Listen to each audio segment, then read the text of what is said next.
Hey everyone, it's Casey here from Melbourne REIKI Wellness, and today I'd like to go through the Vinyasa flow, the transition from your downward facing dog through to plank, your chaturanga, up dog or cobra, and then the transition back into downward facing dog. It's a transition that most people use in their yoga sequences in Vinyasa flow. It's something that's really common to see in classes as well, but it's not often broken down into great detail. In my previous classes on YouTube, I haven't broken down this flow in great detail. So if you are new to the practice or you're getting any sort of twinges or pain or niggles, then this sequence might be a really good one just to watch and refresh that knowledge or learn something perhaps a little bit new as well. So let's get started. We're going to talk about the hands first of all, the wrists. So your hands and your wrists are super important in yoga. I know from my previous experience that wrists are very delicate. They can injure very easily if we're not careful with the placement of our hands and our wrists. So today I'm going to talk a little bit about this first. When you have your hands on the mat, your hands need to be shoulder width apart or maybe even just slightly wider, very tiny, a little bit wider. When we talk about the hands as well, we want the fingers to be spread as wide as you can. So rather than having your fingers together, we want the fingers spread as wide as you possibly can so you can see the mat in between each of your fingers. Then your wrist crease also needs to point directly forward. So often the tendency, especially if you've got delicate wrists or shall we say weak wrists, the tendency is to roll the hands inward. And what this does is basically internally rotate your shoulder, makes everything kind of tight and scrunched in your neck and your shoulders, increases shoulder tension and neck pain. So if you are someone who struggles with shoulder and neck pain, this action of internally rotating the shoulders, the arms and the wrists is just going to make that worse. It's going to aggravate it. So we actually want to do the opposite and roll everything down. So your shoulder will roll down. We want to activate the muscle underneath your arm, your lats, and the arms will slightly turn out so that the first two fingers, your pointer finger and your index finger, basically point directly forwards. So it will look like your hands are very slightly turned out. For me, I found this to be life-changing in my practice, but everyone's body is a little bit different. So I would encourage you to just play around, see if this helps, and if it does, great. If it doesn't, then maybe you need to work a little more within your range, within your body. We definitely want the lats to switch on. We want the shoulders to roll down, and we want there to be lots of space for your neck and your shoulders.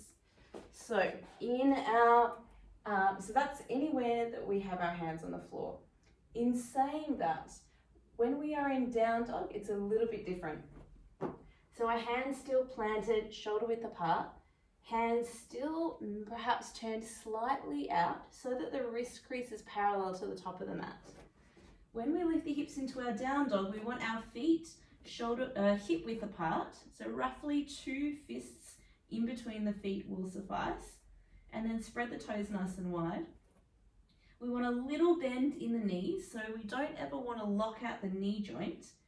And then like you're pulling your coccyx, the tailbone, up and back, press the hips away from the mat so that we're not sinking into the shoulders, we're actually pushing away from the ground.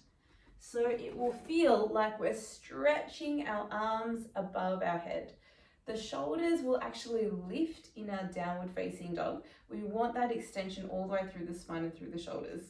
So anytime that we lift the arms really above the shoulder, the scapula, the shoulder blades will actually lift. So it's important that we really do press away from the mat in our downward facing dog. This is going to help stabilize the shoulders. So we're pressing away. At the same time, I'm gripping the mat with my fingertips, like I'm really driving my fingertips into the mat. From here, when we roll forward to high plank, I want to keep my belly engaged. I'm going to start from my heels. So I'm rising up on the heels. From here, I use the lower part of my belly and I'm going to scoop my tailbone underneath. Scoop. Then I roll forward one vertebrae at a time, pushing through the feet until I land with my shoulders over my wrists. Sometimes my downward dog will be a little bit shorter than my plank. So when I roll forward, I might need to just adjust the feet a little. We might check that the hands are directly underneath the shoulders. And then again, I'm gripping the mat with my fingertips, pushing away from the mat. You'll hear a lot of teachers say round the spine. We don't really want to round too much though. So the action is pushing away. And then we also want to lengthen the heart space forward to the front of the room. So we have a nice long spine. There are two options for our chaturanga. The first one is lowering to the knees and then down onto your belly. The second one is our full chaturanga, in which we just go halfway. So I'm going to show you option one, which is a slightly modified version. So if you're struggling with chaturangas, we want to pop the knees to the mat, untuck the toes, and then same thing, I want to draw the shoulders down. I'm drawing my lower belly in as well, and then imagining I'm pulling my chest, the center of my heart, forward, past the top of my hands. So that's the feeling in the body. So when I'm here on my knees, I'm scooping my tailbone in and underneath, so I'm lengthening my tailbone down. I'm reaching my chest forward and I'm coming forward, past the top of my hands so that my belly, my chest all land on the floor at the same time. Now I'm ready for my cobra pose. So I want to draw the elbows in towards the rib cage. Most importantly, I want to lengthen my tailbone down. So rather than letting my bum stick up in the air, I'm lengthening tailbone down and I'm drawing my lower belly in. It's quite an active lengthening sensation. I'm going to keep my shoulders down away from my ears, chin towards the chest, and then I use my back strength to lift up into cobra pose. Really, there is not much weight on the hands at all, maybe 5%. We take a breath in to lift up, and then an exhale to release back down. Keep squeezing the elbows in. The lower belly will draw in just a little bit more, and then if you can, chest and belly and hips will lift at the same time, all the way back into hands and knees. We can tuck the toes and then go straight back into our downward facing dog, pushing away from the mat. So this is our modified version of a Vinyasa flow. I'm going to show you that all one more time and then I'll move into the full variation. So hands shoulder width apart. I'm going to check that my wrists are parallel to the top of the mat, and then I'm spreading my fingers and gripping the fingertips into the mat. I'm going to bring my feet hip distance apart, little bend in the knees, and then push my body away from the mat. Draw the belly in. I'm going to start from my heels, rise up, scoop the tummy and roll forward one vertebrae at a time. I'm going to land so that my shoulders are over my wrists, and if you need to, just adjust the feet, lengthen the chest forward, plank pose, gripping the mat with my fingertips. I'm going to take a breath in, then lower to my knees, untuck the toes, and come forward, as far as you can past the fingertips. From here, hug elbows in, draw lower belly in and lengthen the tailbone down. Keeping the chin tucked in, lifting into cobra pose on your inhale and release back down on the exhale. In one straight line, pick up belly, chest and hips, breathe in. I'm going to tuck the toes and make my way back into downward dog as I exhale out. So this is your modified version of Vinyasa flow. From here, I'm going to show you the full variation, just adjusting my mat. All right, so once you're in your plank pose, we get a little bit confused with our chaturanga sometimes. So chaturanga, imagine I'm in plank. It's the same action with the knees on the mat as well. We want to feel like I'm pulling the chest forward past the top of the fingertips. So whether you're on the knees or whether you're in straight legs, the action is coming forward. When we take chaturanga, we want the elbows to come in towards the rib cage, but there is a very slight gap between the elbows and the ribs. So we don't want the elbows to splay out. We also don't want the elbows to be touching the rib cage, just a very slight gap between the elbows and the ribs. Same whether you're on the knees or whether you have straight legs. So, I'm in my plank pose. I'm gripping the mat with the fingertips, drawing the shoulders down. I'm going to reach my chest forward and come halfway down, just to there, until my elbows are at 90 degrees, or even my shoulder is just slightly higher than my elbow. As soon as you let the shoulders drop below your elbow joint, then we have this internal rotation of the shoulder. And then we get this whole scrunching of the neck and tension in the neck and shoulders. So we want to avoid that if we can. Hands shoulder width apart. I'm gripping the mat with my fingertips, reaching the shoulders down and heart forward. I'm coming forward, forward, forward as far as I can until I'm in chaturanga. From here, I just turn over the toes and straighten my arms. So now I'm in my upward facing dog. Upward dog, we want the shoulders directly on top of your wrists. If your shoulders are too far forward past your wrist, we call this like planching, but it's not good in our upward facing dog. So in our up dog, we really want to make sure our shoulders are directly on top of your wrists. If you come too far forward, then you end up getting this action where you take the transition from upward dog to downward dog, but you're starting with your feet and you get this kind of like arching of your low back. All that is doing is putting a lot of pressure on your wrist.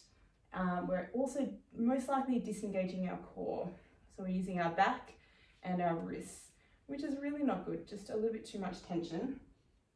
So from our upward facing dog, we want to make sure that our shoulders directly on top of our hips, directly on top of our hands, and our hips and thighs and knees are off the floor. So if your knees are on the ground, we need to stretch the legs a little more. At the same time, I want to feel as if I'm pulling my shoulders to the side, like I'm pulling my shoulders apart, rather than squeezing the shoulders back or letting the shoulders roll forward or scrunching the shoulders next to my ears. I want to push my body down away from the mat, and the feeling is like someone's grabbed a hold of my shoulders and pulling them directly to the side. So I'm feeling broad across my front, but I'm also feeling broad across my back. So upward facing dog. Shoulders directly on top of hands. Legs are straight, so my hips and thighs are off the floor. And then I'm pushing away from the mat and pulling my shoulders apart. Lastly, I see a lot of people looking up to the sky in upward facing dog. It's a little bit tricky because it's called up dog, but we don't actually want to look up. So when we are in our up dog, we want to look directly forward so that the chin is parallel to the floor. If you look up to the sky, all that does is scrunch the back of your neck and then scrunches down into the back of your body as well through your low back. So we end up getting this kind of scrunching action all over. It's actually quite bad for your joints. We also most likely will disengage the lower belly, and we're putting a lot of pressure in through the wrist crease again. So looking directly forward so that we have a lot of space to push away from the mat, and we create as much space between our ears and our shoulders as possible. So I'm going to go back to plank pose, grip the mat with fingertips, chest reaches forward. I'm going to come right forward through chaturanga just to 90 degrees, turn over the toes one at a time, and we straighten the arms into up dog, not sinking down. I want to push my body up, and I'm not going to look up either, just chin to shoulder height, chin to chin height, level with the floor. From here, the transition, starting with my nose, I look down towards my chest. I'm going to pull my belly in, look towards belly button, lift the hips up, up, up, turn over the toes one at a time until I land back in my downward facing dog. That transition is really important. We want to always start with our chin or our nose, looking down towards the chest, drawing the belly button in towards the spine so that I'm looking down towards my belly button. And it takes a lot of core strength actually to lift the hips up, and then you can step over the toes one at a time to land carefully and softly into down dog. I'm going to show you that whole transition from the top. So downward facing dog. I'm going to set my hands up shoulder width apart. Make sure my wrist creases are parallel to the top of the mat. Feet hip distance apart, knees soft, and I'm pushing away from the mat. I'm going to rise up on the toes, scoop the belly and roll forward into plank. Feel free to adjust plank if you need. Grip the mat. We then come forward, chest reaches forward, chaturanga, elbows hugging in but not touching the rib cage. Turn over the toes one at a time, straighten the arms into upward dog. Nothing really touching the floor. Chin is level. I'm going to take a breath in and then chin to chest. I'm looking towards my belly. I'm using my core strength. Lift the hips up, turn over the toes, and then land in downward facing dog. So you have two variations. The first one is to lower to your knees and chaturanga to your belly. The second variation is chaturanga just halfway down, elbows at 90 degrees, into upward facing dog and back into downward facing dog. You can also do chaturanga from plank with straight legs all the way to the floor into your cobra or upward facing dog. That is fine as well. So from your plank pose, instead of coming halfway down, if that's a little too hard, you can come all the way down to the floor. Choices of your cobra pose, or you can press into your upward facing dog and then back into downward facing dog from there. So hopefully that has made sense. You can do chaturanga version 1, knees on the mat, belly and chest to the floor. Version 2, high plank, so straight legs, coming all the way to the floor. Then your choice of cobra or upward facing dog. Or version 3, the full chaturanga, from plank with straight legs, coming halfway down into your upward facing dog and then straight back into downward facing dog. I'm going to show you that one last time, just so it's super clear. So version number 1, from downward facing dog. I'm going to roll forward, high plank, breathing in, lower to the knees, come forward, chaturanga to your belly, exhale out. Hug everything in. Cobra pose, breathe in, lower back down. I'm going to press up onto hands and knees as I exhale. Downward facing dog, tuck the toes, lift the hips. Version 2, I'm going to roll forward, rise up, scoop the tummy in, and I'm taking chaturanga all the way down to my belly, coming forward, forward, forward. I can either take cobra pose or I can take upward facing dog, back into downward facing dog from there. Version 3, I can roll forward, high plank, breathing in. I come down into chaturanga, breath out. Turn over the toes. Upward facing dog on my inhale. Chin to chest, look towards my feet. Downward facing dog on the exhale. I hope that this has made things a little more clear. You may have more questions, that is okay. Feel free to write your questions or your comments in the notes below, in the comments below. Feel free to contact me again if you have any other questions. If you'd like to have any more poses or sequences broken down, please let me know. Otherwise, for now, have a wonderful rest of your day. Namaste.